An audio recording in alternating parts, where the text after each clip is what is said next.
नमस्कार। आज के इस एक्सप्लेनर में सीधे मुद्दे पर आते हैं। हम बात कर रहे हैं एक ऐसे मेगा प्रोजेक्ट की जो भारत के इंफ्रास्ट्रक्चर की तस्वीर बदल रहा है, गंगा एक्सप्रेसवे। सोचकर देखिए, 594 किलोमीटर लंबा एक्सप्रेसवे जो मेरठ को सीधा प्रयागराज से जोड़ने जा रहा है। इसका असर वाकई बहुत ही व्यापक होने वाला है। अब एक पुराने सफर का तसव्वुर करते हैं।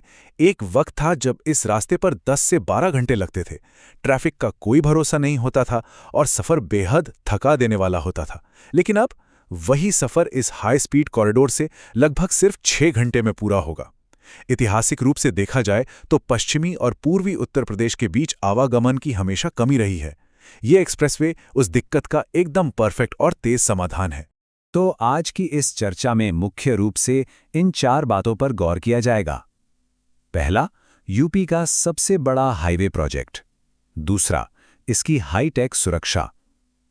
तीसरा, क्षेत्रीय अर्थव्यवस्था पर इसका बड़ा असर। और चौथा, जमीनी स्तर पर आम लोगों की बदलती जिंदगी।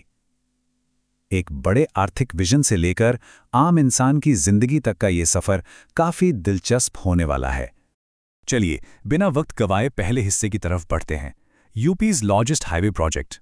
यहां इसके स्केल और विजन को समझते हैं। 36,230 करोड़ रुपए। जी हां, इस ग्रीनफील्ड प्रोजेक्ट की लागत इतनी ही विशाल है। लेकिन यह पैसा गया कहां? इसका एक बहुत बड़ा हिस्सा इंजीनियरिंग की उन बेहतरीन कोशिशों में लगा है जहां इस पूरे एक्सप्रेसवे को स्थानीय बाढ़ के स्तर से ऊपर यानी एलिवेटेड बनाया गया है। मतलब मौसम चाहे कैसा भी हो, रास्ता कभी ब्लॉक नहीं होगा। कृषि पर निर्भर पूर्वी यूपी को समृद्ध पश्चिमी यूपी के बराबर खड़ा करने का ये एक बहुत बड़ा कदम है।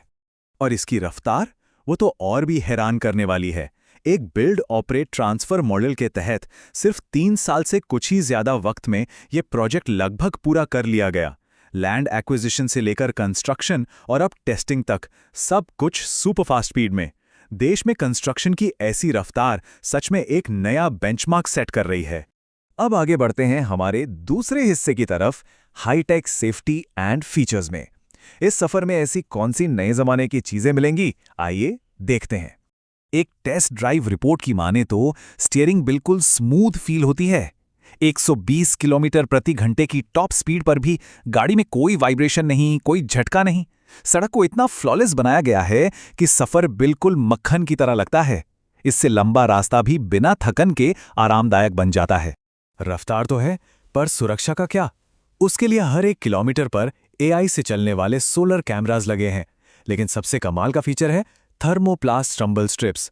अगर थकावट की वजह से किसी ड्राइवर की आंख लग जाए तो गाड़ी के इन स्ट्रिप पर आते ही एक तेज वाइब्रेशन होता है, जिससे ड्राइवर तुरंत जाग जाता है। है ना कमाल की टेक्नोलॉजी? इसके अलावा जर्मनी से मंगवाए गए फ्लेक्सिबल छत वाले तीर धनुष डिजाइन के टोल प्लाजाज हैं। साथ ही हर 50 किलोमीटर पर फूड प्लाजा, मेडिकल एड और आगे चलकर ईवी चार्जिंग की पूरी सुविधा मिलने वाली है। एक और बात जो शायद सबको चौंका देगी, 3.5 किलोमीटर। ये लंबाई है शाहजहांपुर में बनी एक विशाल इमरजेंसी एयर स्ट्रिप की।